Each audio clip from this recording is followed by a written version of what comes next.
Hello, and welcome to the September 2023 Market Update presented to you by the Reby Homes team. Well, there's a lot of confusion in the market right now because of the headlines, news articles, and social media designed to get attention and to drive engagement. Unfortunately, because of all of that, it's easy to get wrapped up in the many different opinions, and they are just that, only opinions, and become unsure of what to believe and how to feel. Well, that's what our purpose is for our monthly market update videos. We aim to be your local economist that simply informs. We collect, dissect, and share data collected over the last 30 days to help you draw your own conclusions. So let's start with the first data point, which is home sales. Well, home sales, they're down 16.6% across the US, and there are two driving factors for that: inventory and interest rates. Annual inventory rates are far below the norm. Well, part of this can be attributed to the fact that single-family new construction has fallen below average since 2008. That's 14 straight years of below average production,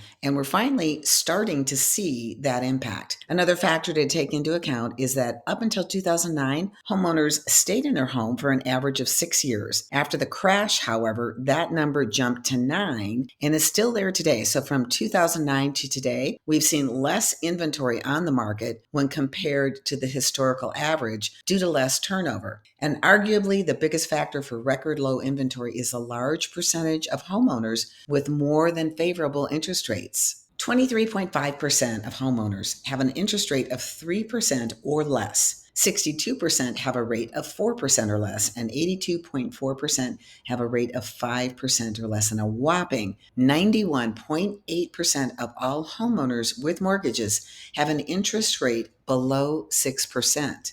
So just let those numbers sink in for a minute and ask yourself, how many of those homeowners will be giving up those interest rates for one that's near 7%? Now, in any market condition, there's always people that have to sell. People, they get divorced, they pass away, they relocate, need more space. And there are many people that are not affected by mortgage rates, specifically anyone who has cash or has enough equity in their home to sell and purchase their next home with cash.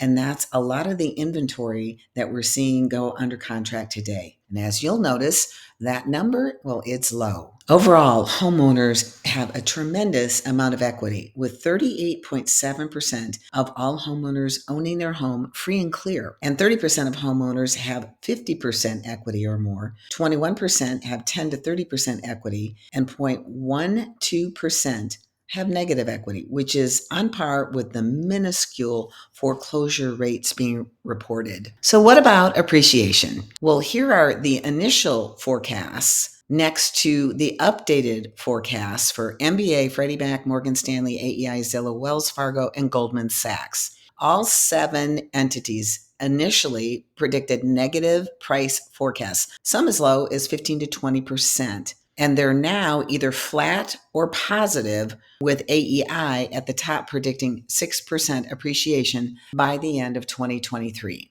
And one last data point that is noteworthy is 38% of homebuyers under the age of 30 used cash gift funds, either from family or an inheritance, for their down payment portion. These buyers they're now being labeled as NEPO home buyers, and it signifies the vast amount of parents and family helping their children become home owners and build wealth and equity using real estate. A very common scenario that we're seeing these days is the money comes from parents or grandparents whose own home through the years built substantial wealth and equity.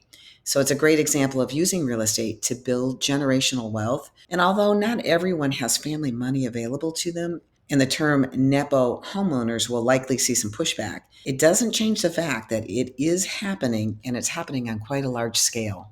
As for our local market here in the Phoenix metro area, not much has changed over the past couple of months. Inventory remains low. The average in August is usually between 12,000 and 14,000 active listings, and we are just under 11,000.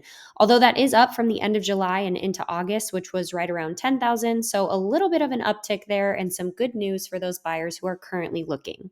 Average price per square foot stayed the same from July to August at $282 a square foot. And although that's still down from the peak of the market last May, it's actually up year over year by about $29 a square foot.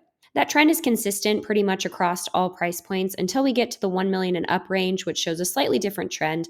But for the most part, we see that peak in May, the bottom in December, and then a trend back up from January through to today. Here's the under $400,000 price point showing that same trend, the $400,000 to $600,000 price point, which is arguably the most competitive price point right now, $600,000 to $800,000, and $800,000 to $1 million.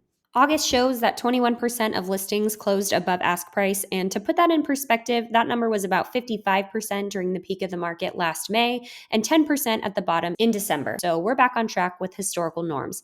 The average amount over list ranges based on the price point, but for homes under $1 million, the average amount is between $5,000 and $10,000. 43% of all closed sales in August had seller-paid closing costs with an average amount of $7,500.